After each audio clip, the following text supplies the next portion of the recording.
शायरियात साहब ने शायरी की सदारत कर रहे थे, आप बदल रहे हैं तो पाँच कोई भी लोग किसी को शायर या कवि को होता है, वो अपोजिशन में बैठता है, अच्छे कामों की तारीफ करता है, बुरे कामों की वो बुरा लिखता है, बुरे लोग में करता है। तो शायर हज़रत मुग़ालिब का लीडर हुआ करता है। मैं इस नौजवान को इसलिए पसंद करता हूँ कि इसकी जिंदगी से जो कहे निकाले और संजीदगी के साथ निकाले, वो आज की मुशायरा और कवि में कम हो रहा है। एक पढ़ा लिखा इंसान जिंदगी के बारे में सोचता है, कदरें बताती हूँ कि वो अच्छा सोचता है। एक बेटी थी जो रुखसत हो गई, एक बकरी थी बराती खा गई। एक बेटी थी जो रुखसत हो गई, एक बकरी थी बराती खा गए। घर की बर्बादी का आलम देखिए, लग रहा है जैसे डाकू आ गए। ये लफ्ज़ियात बहुत आसान है, लेकिन इसके पीछे जो एक इंसान का कर्म छुपा हुआ है, एक बाप का जो कर्म छुपा हुआ है, वो शायर बयान करना चाहता है। और उसी कबीले की सच्ची नुमाइंदगी अगर करता है कोई, तो हिंदी और उर्दू मन से ये पंकज प्रसून है, जिस पर मुझे नाज है। मैं चाहता हूँ कि इस्तकबाल करें तालियों में, ताकि अच्छे कलामों को। बहुत बहुत धन्यवाद। मैं आभारी हूँ, मुझे बुलाने में सर्वाधिक टाइम लिया गया। इससे आप समझ सकते हैं कि मेरा मेयार क्या है। मैं बहुत आला दर्जे का शायर हूँ। मुझे उर्दू शायरी की मेयार बढ़ाने का ठेका मिला हुआ है। सुनाता हूँ आपको चार पंक्तियाँ, सुनिएगा मैंने कहाँ से कहाँ पहुँचा दिया शायरी को। सुकूने नक्श के दौरे जुनू मजमू सजा दीजिए। मेयार देखिए,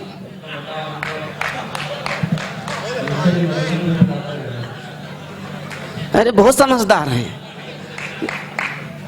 कि सुकूने नक्श के दौरे जुनू मजमू सजा दीजिए, हसीने ताख के मौजू वजी अलवर रजा दीजिए। ये गालिब और मीर के 5 हाथ आगे की शायरी। फिर से पढ़ देता, पीछे 2-4 लोगों को समझ में आया है। आपकी IQ आइंस्टाइन के बराबर है। सुनिएगा, सुकूने नक्श के दौरे जुनू मजमू सजा दीजिए, हसीने ताख के मौजू वजी अलवर रजा दीजिए। मैं लिखकर अब तलक इसको समझ पाया नहीं साहिब, अगर समझे नहीं हो आप भी ताली बजा दीजिए। अब देखिए, हम कह के नहीं समझ पाए, आप सुन के नहीं समझ पाए, लेकिन ताली आपने बराबर बजाई। आजकल हिंदुस्तान में यही हो रहा है। वो कह के नहीं समझ पा रहे हैं, हम सह के नहीं समझ पा रहे हैं, लेकिन भाषणों में ताली बराबर बजाते जा रहे हैं। ये आजकल हिंदुस्तान में हो रहा है। मुझे तो लगता है कि उर्दू शायरी बहुत लंबे समय तक जिंदा रहने वाली है, क्योंकि मैं कल की बात बताऊं, धारा 370 हटाने वाली कल 2535 कविताएं वीर गति को प्राप्त हो गईं, शहीद हो गईं। आज से राम मंदिर मुद्दे की भी सुनवाई शुरू हो गई है। मुझे तो देश के सारे ओज कवियों के अस्तित्व पे संकट नजर आ रहा है। अब लग रहा है मुशायरे ही होंगे। कश्मीर चला जाएगा, मंदिर चला जाएगा, पाकिस्तान से समझौता हो जाएगा, तो ओज के कवि की तो दुकान ही बंद हो जाएगी। ताली वाली बजा दीजिए, कुछ अच्छा लगे। और ये सरकार, मैं बता रहा हूं, ये कवियों की दुकान बंद कराने पे लगी हुई है। वो पाठक जी नहीं ना, उनसे मैं कहता कि कितने कवि वीर गति को प्राप्त हो गए। अब अच्छा देखिए, वो ताली बजाने की बात करें तो मुझे एक बात याद आ गई। वीर रस कवि जब कविता पढ़ता है, कभी आप सुनिए उसको, वो कहता है एक एक देशभक्त की ताली चाहता हूं। अब अपने आप को कौन देशद्रोही माने? ये अद्भुत मानसिक उत्पीड़न होता है ना? सबको ताली बजानी पड़ती है, खूब हिट हो जाता है। एक ओज के कवि की शादी हो गई। एक छोटा सा किस्सा सुन लीजिए, फिर मैं छोटी सी रचना पढ़ के स्थान ग्रहण कर लूंगा। अब वो शादी हो गई, उसकी दिक्कत क्या हुई कि पत्नी घूंघट नहीं उठा रही थी। अब उसके अंदर की देशभक्ति जाग गई। उसने घूंघट को सरहद समझ लिया, पत्नी को पाकिस्तान समझ लिया। 2 पंक्तियां लिखी, देखिए ओज में हास्य का मजा देने वाला मैं पहला कवि हूं। 2 पंक्तियां सुन लीजिए बस। कि बहुत हो चुकी खींचातानी, बहुत हो चुकी खींचातानी, अब तो नजर मिलाओ तुम। बहुत हो चुकी खींचातानी, अब तो नजर मिलाओ तुम। ओ कसम तुम्हें है भारत माँ की घूंघट आज उठाओ तुम। कसम तुम्हें है भारत माँ की घूंघट आज उठाओ तुम। कसम तुम्हें है भारत माँ की। ऐसी ऐसी स्थितियां होती हैं तो हास्य व्यंग की कविता लिखनी पड़ती है। हमारे प्रदेश में वायदा हुआ था 3 साल पहले कि 22 जून तक सारे गड्ढे भर जाएंगे, भर भी गए। 4 पंक्तियां पढ़ता हूं, व्यंग का मजा लीजिएगा। इतने उत्साहित हैं नेता जाने क्या कर जाएंगे, इतने उत्साहित हैं नेता जाने क्या कर जाएंगे। अरे इतना प्यार करो ना हमसे, जीते जी मर जाएंगे। ज्यादा प्यार भी खतरनाक होता है। इतना प्यार करो ना हमसे, जीते जी मर जाएंगे। और मैंने पूछा आखिर कब तक गड्ढा मुक्त बनेगा यूपी। वो बोले बारिश आने दो सब गड्ढे भर जाएंगे।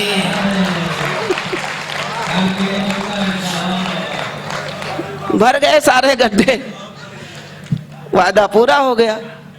अच्छा, इधर एक और तमाम सारे बिल आ रहे हैं। 4 लाइनें सुनिए, स्थिति से निकली हुई लाइनें हैं कि निकलो मेरी बेगम की है आया तेरा शौहर, निकलो मेरी बेगम की है आया तेरा शौहर। इस दिल में मेरे अब तेरा ही वास हो गया। अंदर से बड़े जोर की आवाज थी आई, संसद में लग रहा है कि बिल पास हो गया।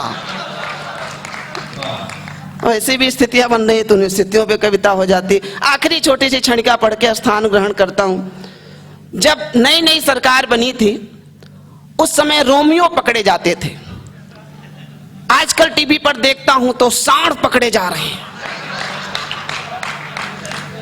हालांकि उनकी नजरों में दोनों एक ही हैं।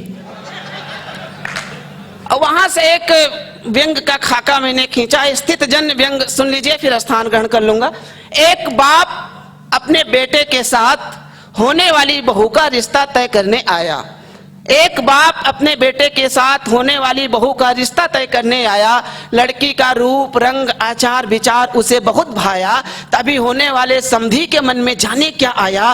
वो बोले हमारी लड़की सुंदर है, सुशील है, गृह कार्य में दक्ष है, नाराज ना होना इसका सकारात्मक पक्ष है। इसके 4 चचेरे और 2 सगे भाई हैं जिनकी 8 अंकों में कमाई है। कुल मिलाकर यह जो आपकी होने वाली बहू है यह लड़की नहीं है, गऊ है। इतना सुनते ही लड़के के बाप के अंदर का मिल्खा सिंह जाग उठा। वो सरपट भाग उठा, बेटे से बोला तुम भी भागो, नींद से जागो। वो बोला पिताजी मुझे विवाह करना है। वो बोले फिर तो तुझे बेमौत मरना है, भाग लो वरना जिंदगी भर पछताओगे। बीबी ने डांट भी दिया तो मार दिए जाओगे। वो बोला अरे पिताजी ये ससुराल वाले हैं या नरभक्षक हैं। वो बोले तूने सुना नहीं बावले, लड़की गऊ है और घर वाले गौरक्षक हैं।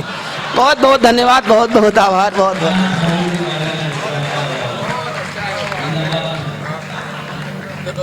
देखिए कविता और शायरी वही होती है जो हमारे एहसासात को बेदार करे।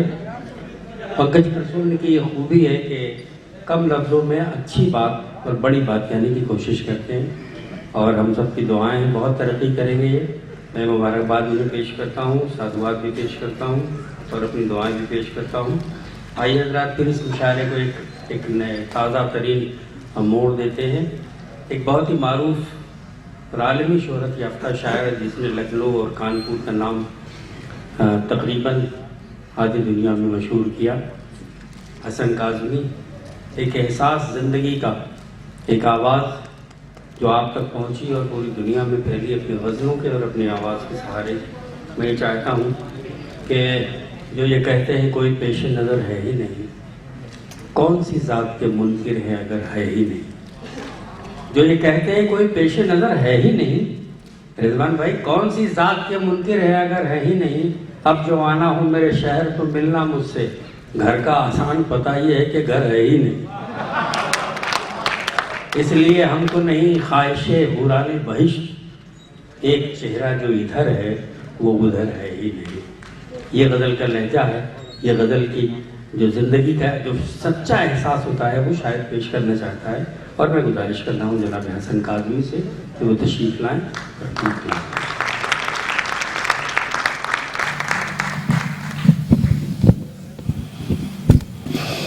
अस्सलाम वालेकुम।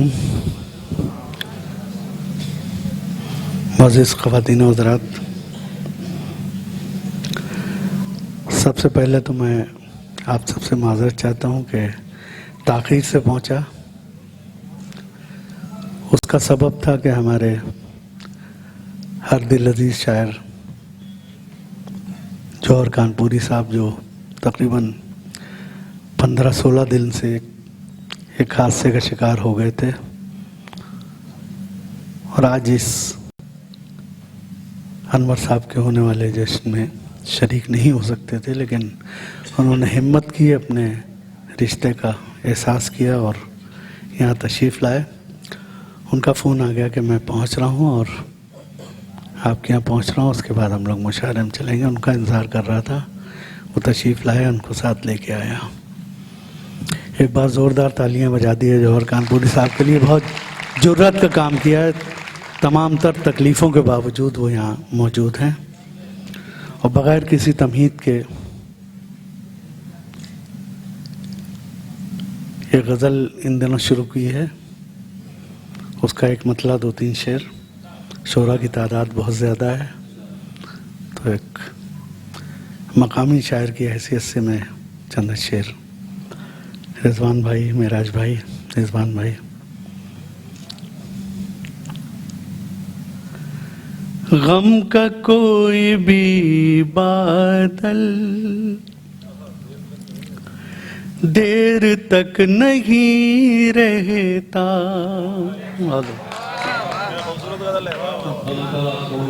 गम का कोई भी बादल देर तक नहीं रहता। गम का कोई भी बादल देर तक नहीं रहता। गम का कोई भी बादल देर तक नहीं रहता। देर तक नहीं रहता। आंसुओं का गंगा जल देर तक नहीं रहता। बहुत बहुत शुक्रिया, आपने लाज रख ली इस अपने भाई की। गम का कोई भी बादल देर तक नहीं रहता। गम का कोई भी बादल देर तक नहीं रहता। और शेर समाप्त में आए कि खाक के हैं सब पुतले, सबको टूटना होगा। खाक के हैं सब पुतले, सबको टूटना होगा। सबको टूटना होगा। शाख पर तो कोई फल देर तक नहीं रहता। शाख पर तो कोई फल देर। शाख पे शाख के हैं सब पुतले, खाक के हैं सब पुतले। सबको टूटना होगा। सबको टूटना होगा। शाख पर तो कोई फल देर तक नहीं रहता। शाख पर तो कोई फल देर तक नहीं रहता। गम का कोई भी बादल देर तक नहीं रहता। एक और मार्फत का शेर आप सबकी नज़्म कर रहा हूँ, लाभ माइएगा। गम का कोई भी बादल देर तक नहीं रहता। मुलाफमाए कि तू धुएं बनाता तू दिए बुझाता है और धुआं बनाता है, तू दिए बुझाता है और धुआं बनाता है, और धुआं बनाता है। आज जो है वो भी कल देर तक नहीं रहता, आज जो है वो भी कल देर तक नहीं रहता। गम का कोई भी बादल देर तक नहीं रहता। एक एक शख्स की नस कर रहा हूँ, ये शेर बतौर खास लेके जाइएगा, मेरा बहुत पसंदीदा शेर। कि जिसकी जुस्तजू में हम जिंदगी गंवाते हैं, जिसकी जुस्तजू में हम जिंदगी गंवाते हैं, जिंदगी गंवाते हैं। उम्र का वही एक पल देर तक नहीं रहता। बहुत बहुत शुक्रिया, बहुत नवाजिश, बहुत। जिसकी जुस्तजू में हम जिंदगी गंवाते हैं, जिसकी जुस्तजू में हम जिंदगी गंवाते हैं, जिंदगी गंवाते हैं। उम्र का वही एक पल देर तक नहीं रहता, गम का कोई भी बादल देर तक नहीं रहता। मोबाइल भी परेशान कर रहा है, आप भी परेशान हो रहे हैं। आखिरी शेर इक़्तिदाल का। गम का कोई भी बादल देर तक नहीं रहता, गम का कोई भी बादल देर तक नहीं रहता। आंसुओं का गंगा जल देर तक नहीं रहता। अहले लखनऊ बैठे हुए हैं, गजल का एक शेर आपके हवाले कर रहा हूँ, ये अपने साथ लेके जाइएगा। गम का कोई भी बादल देर तक नहीं रहता। मुलायम कि अब भी उसकी आंखों से मेरा गम टपकता है, अब भी उसकी आंखों से मेरा गम टपकता है, मेरा गम टपकता है। उसकी आंख से काजल, उसकी आंख में काजल देर तक नहीं रहता, उसकी आंख। बहुत बहुत बढ़िया, आपने लाज रख ली। अब भी उसकी आंखों से मेरा गम टपकता है, मेरा गम टपकता है। उसकी आंख में काजल देर तक नहीं रहता, गम का कोई भी बादल देर तक नहीं रहता, देर तक नहीं रहता। आंसुओं का गंगा जल देर तक नहीं रहता। बहुत बहुत शुक्रिया।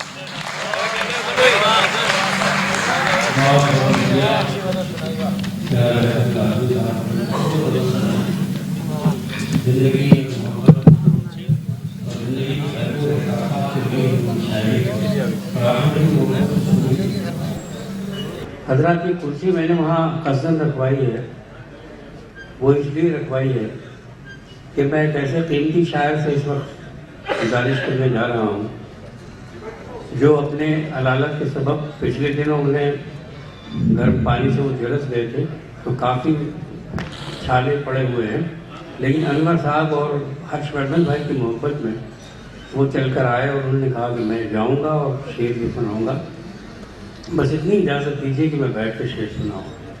मैं अक्सर ये कहा करता हूँ कि बोधियर फ्रांसीसी ज़बान का बहुत बड़ा अदीब था। उसकी कमज़ोरी ये थी कि वो जो कुछ कहता था वो सामने कहता था और लिखता भी था। जब उससे ये पूछा गया 4 संतें हैं, चारों संतों में सबसे ज़्यादा तुम्हें कौन सी संत पसंद है, तो उसने कहा मगरिब। सवाल करने वाले ने ये कहा कि मगरिब क्यों? उसने कहा कि एक सूरज जो मशरिक़ से निकलकर दिन भर सफ़र करके मगरिब में डूब जाता है, फिर एक नए हौसले के साथ दूसरे दिन फिर मशरिक़ से निकलता है, इसलिए मुझे उस सूरज का एहतराम करना है। शायरी रेशम के धागे में अंगारों को बांधकर हवा में लहराने का नाम है। अगर इस रेशम के धागे में फूल है तो मोहब्बत की गज़ल हो जाती है, और अगर अंगारे हैं तो ज़िंदगी की हकीकतें और आज का जो उस्ताद है हमारी ज़िंदगी में वो सामने आता है। और उसमें एक नाम जो पूरी दुनिया में अपनी अलग शिनाख्त बनाए हुए है, उस शायर का नाम है जौहर कानपुरी। मैं ये कहता हूँ कि जौहर साहब का मैं सबसे पहले शुक्रिया अदा करूँगा कि वो अनवर साहब से अपनी मोहब्बत और अपनी वाबस्तगी का सबूत पेश करते हुए तशरीफ़ लाए, और वो बैठ के पढ़ेंगे इंशाअल्लाह। उतना ही आप लुत्फ़ लेंगे जितना वो खड़े होकर पढ़ते हैं। जनाब जौहर कानपुरी, एक बार जोरदार तालियां बजाकर उनका इस्तकबाल करें, उनके हौसले का इस्तकबाल करें। जनाब जौहर मालिक।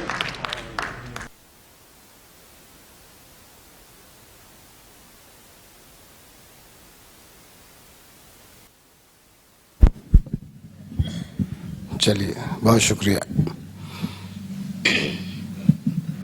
मोअज़्ज़िज़ सामीन, लखनऊ इससे पहले भी बहुत आना हुआ, लेकिन शायद इस हालत में पहली बार हाज़िरी हो रही है। साबिक़ डीजीपी रिजवान साहब खूब अच्छी तरह जानते हैं, सिर्फ लखनऊ नहीं, कानपुर नहीं, बल्कि हिंदुस्तान के मुख्तलिफ़ शहरों में आपसे मुलाकातें रही हैं। हमेशा आपने देखा है कि मैं पूरी रात मुशायरे में बैठता हूँ, लेकिन एक हादसा ऐसा हुआ है जिसकी वजह से मैं परेशान हूँ, तो मैंने गुजारिश की कि मुझे जल्दी पढ़वा दिया जाए। और यहाँ पर बैठे हुए मेरा ख्याल है कि बहुत से लोगों की दुआएं हैं, और हिंदुस्तान नहीं, हिंदुस्तान के बाहर भी पूरी दुनिया में लाखों लोगों की दुआएं हैं जो मैं आपके सामने इस वक्त बैठा हूँ। पिछले दिनों इतना बड़ा हादसा, बज़ाहिर बहुत मामूली सा हादसा था, आप सबको मालूम होगा कि ज़रा छाती जकड़ी हुई थी, खांसी आ रही थी, तो मैं 2-3 दिन सफ़र में था, घर लौटा तो मैंने चाय भी नहीं पी। मैंने कहा कि नहीं, सबसे पहले स्टीम ले लूं और उसके बाद चाय पीऊँगा, तो ज़रा सा तबीयत हल्की हो जाए। बस स्टीम लेने में ये हुआ, पानी खौल रहा था, क्योंकि मैं टी पॉट से स्टीम ले रहा था, वो पिलक लगा हुआ था और पानी खौल रहा था। चादर पूरी मैंने ओढ़ रखी थी और स्टीम में सांस ले रहा था ज़ोर ज़ोर से। इसी बीच शायद मुझे खांसी आई, मुझे याद है खांसी आई, और खांसी में मुझे फंदा लग गया और सांस रुक गई और मैं पानी पर गिर पड़ा। पानी मेरे पूरी टांग पर गिर पड़ा, लेकिन चूंकि जिसमें जान ही नहीं थी तो मुझे इसका कोई एहसास नहीं हुआ कि मेरी टांग चल रही है या कुछ है। घर वालों ने मेरी बहुत हौसला किया, उन्होंने मुझे 10-5 पंच यहाँ सीने पे मारे, 10-5 पंच पीठ पर मारे, तो एकदम से सांस मेरी वापस आई। तब मुझे एहसास हुआ कि मेरी पूरी टांग जल चुकी है। अभी भी मैं इस वक्त बैठा हूँ, ये पूरी टांग जो है जिस तरह प्लास्टर होता है इसी तरीके से पट्टी में लिपटा हुआ है। मैंने इस ऐप को कपड़ों में छुपा रखा है। बहुत से लोग अपना ऐप अपनी मुस्कुराहट में छुपा रखते हैं, मेरी मजबूरी है कि मैंने कपड़ों में छुपा रखा है। आज के इस मुशायरे में हर्षवर्धन साहब, रिजवान साहब और शहरयार मेरे भतीजे, शहरयार ने मुझसे कहा कि चचा किसी भी कीमत पर आप 10 मिनट के लिए भी आ जाइए। मैं आज 16 दिन के बाद अपने घर की सीढ़ियों से नीचे उतरा हूं। अभी कुछ आस बाकी है, अभी मैं मर नहीं सकता, अभी जिंदा हूं मैं, मुझ में अभी एहसास बाकी है, अभी कुछ आस बाकी है, अभी एक फर्ज है मुझ पर, अभी एक कर्ज है मुझ पर, मुझे उसको चुकाना है, जमाने को बताना है कि इंसानी लहू क्या है।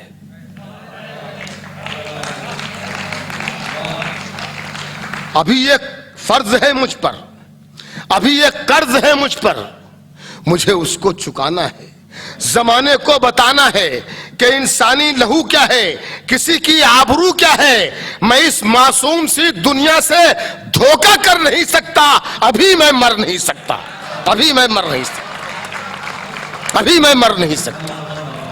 मैं इस मासूम सी दुनिया से धोखा कर नहीं सकता, अभी मैं मर नहीं सकता। नज़्म अच्छी लगी आपको? एक बार जोरदार तालियां बजाकर मुझे बताएं। बहुत शुक्रिया। नज़्म आगे बढ़ती है। मैं इस मासूम सी दुनिया से धोखा कर नहीं सकता, अभी मैं मर नहीं सकता। अभी सबको बताना है कि दुनिया खूबसूरत है, बहुत ही खूबसूरत है। अभी सबको बताना है कि दुनिया खूबसूरत है, बहुत ही खूबसूरत है। जिधर देखो मोहब्बत है, नजर वालों की जन्नत है। अभी सबको बताना है कि नफरत छोड़कर देखो, दिलों को जोड़कर देखो। अभी सबको बताना है कि नफरत छोड़कर देखो, दिलों को जोड़कर देखो। किसी के सर पे इल्जामे गलत में धर नहीं सकता, मैं नफरत करने वालों से भी नफरत कर नहीं सकता, अभी मैं मर नहीं सकता, अभी मैं मर नहीं सकता, अभी मैं मर नहीं सकता, अभी मैं मर नहीं सकता, अभी मैं मर नहीं सकता, अभी मैं मर नहीं सकता। मैं नफरत करने वालों से भी नफरत कर नहीं सकता, अभी मैं मर नहीं सकता, अभी मैं मर नहीं सकता, अभी मैं मर नहीं सकता। अभी कुछ रोज पहले ही मुझे अनजान लोगों ने रुलाकर मार डाला था, दबाकर मार डाला था, जलाकर मार डाला था। अभी कुछ रोज पहले ही मुझे अनजान लोगों ने रुलाकर मार डाला था, दबाकर मार डाला था, जलाकर मार डाला था, मगर वो लोग नादा थे, मुझे उनको बताना है। अभी कुछ रोज पहले ही मुझे अनजान लोगों ने रुलाकर मार डाला था, दबाकर मार डाला था, जलाकर मार डाला था, मगर वो लोग नादा थे, मुझे उनको बताना है, मुझे उनको बताना है कि नफरत ने जिन्हें भी आज तक दुनिया में मारा है वो सब इंसान जिंदा है। अभी कुछ रोज पहले ही मुझे अनजान लोगों ने रुलाकर मार डाला था, दबाकर मार डाला था, जलाकर मार डाला था, मगर वो लोग नादा थे, मुझे उनको बताना है कि नफरत ने जिन्हें भी आज तक दुनिया में मारा है वो सब इंसान जिंदा है, जमी की शान जिंदा है। वो गांधी हो, भगत हो या हमीद अशफाक और बिस्मिल हो, ये सब जिंदा है, लेकिन इनके कातिल मिट गए सारे।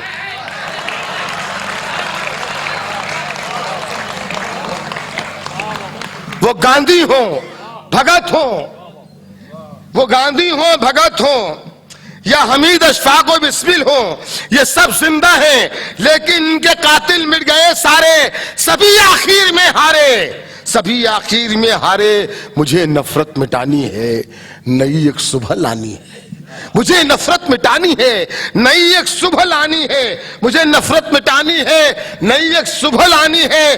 बहुत मुश्किल है, बहुत मुश्किल सही, मैं मुश्किलों से डर नहीं सकता, अभी मैं मर नहीं सकता, अभी मैं मर नहीं सकता, अभी मैं मर नहीं सकता, अभी मैं मर नहीं सकता। बहुत मुश्किल सही, मैं मुश्किलों से डर नहीं सकता, अभी मैं मर नहीं सकता, अभी मैं मर नहीं सकता, अभी मैं मर नहीं सकता। अभी इंसानियत का पाठ दुनिया को पढ़ाना है, अभी इंसानियत का पाठ दुनिया को पढ़ाना है, सभी को ये बताना है। अभी इंसानियत का पाठ दुनिया को पढ़ाना है, सभी को ये बताना है कि नफरत छोड़कर देखो, अदावत छोड़कर देखो। सभी को यह बताना है कि नफरत छोड़कर देखो, अदावत छोड़कर देखो। मिला क्या मारकर मुझको, चढ़ाकर दार पर मुझको, मिला क्या मारकर मुझको, चढ़ाकर दार पर मुझको।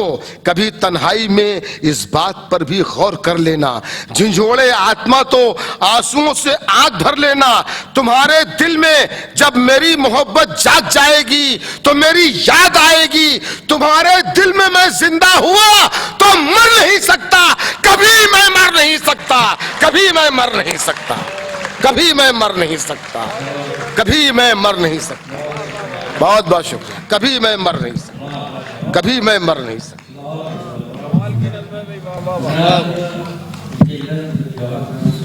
बहुत शुक्रिया आपका।